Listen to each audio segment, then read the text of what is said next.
Good morning. কেমন আছো তোমরা সবাই? আশা করি তোমরা সবাই খুব ভালো আছো।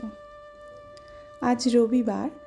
আজ সকালটা শুরু হলো আমার কলিগ রফিকের দেওয়া দার্জিলিং চায়ের আস্বাদ নিতে নিতে।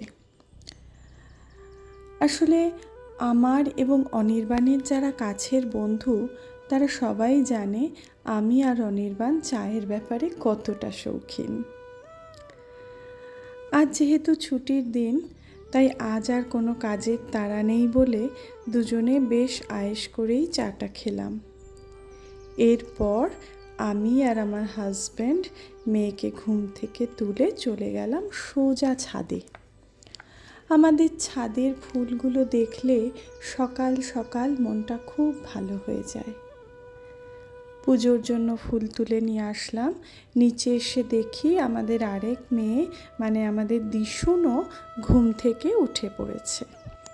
এখানে আমরা পাশাপাশি দুটো ফ্ল্যাটে দুই পরিবার থাকি, কিন্তু ওরা ওদের ভালোবাসা দিয়ে আন্তরিকতা দিয়ে কখন যে আমাদের আপন করে নিয়েছে আমরা সেটা টেরই পাইনি। এই কারণে আমরা দুটো পরিবারই কর্মসূত্রে বাড়ি থেকে দূরে থাকলেও কখনো নিজের লোকের অভাব বোধ করিনি। এখানে অলি আর দিশা দুই বোনের মতো একসঙ্গে বড় হচ্ছে। অলির কিছু দরকার পড়লে ওর মানি বা আঙ্কেলের কাছে চলে যায়, আবার দিশার ক্ষেত্রেও কিন্তু একই ঘটনা ঘটে। আজকে সকাল সকাল স্নান পুজো সেরে আমি চলে এসেছি রান্নাঘরে। আসলে ছুটির দিন ছাড়া সপ্তাহের অন্যান্য দিনগুলোতে তো আমি খুব একটা রান্না করার সময় পাই না, তাই ছুটির দিনে আমি সবসময় চেষ্টা করি কিছু একটা রান্না করতে। রান্না করা, কবিতা পড়া, আলপনা আঁকা এগুলো না আমার কাছে একটা থেরাপির মতো। আর আমি মনে করি যে কাজে অন্যের ক্ষতি না করে নিজেকে ভালো রাখা যায়, নিজেকে উন্নত থেকে উন্নততর মানুষ হিসেবে প্রতিষ্ঠা করা যায়, সেই কাজগুলি সবসময়ই করা উচিত।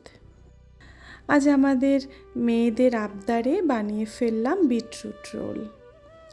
আজ কিন্তু শিপ্রা পরোটাগুলো বেলে দিয়েছে।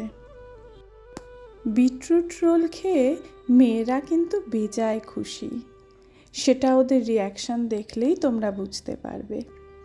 ভালো থেকো তোমরা সবাই, নতুন একটি ব্লগে আবার দেখা হবে। এই যে দুজনে কেমন খাচ্ছ?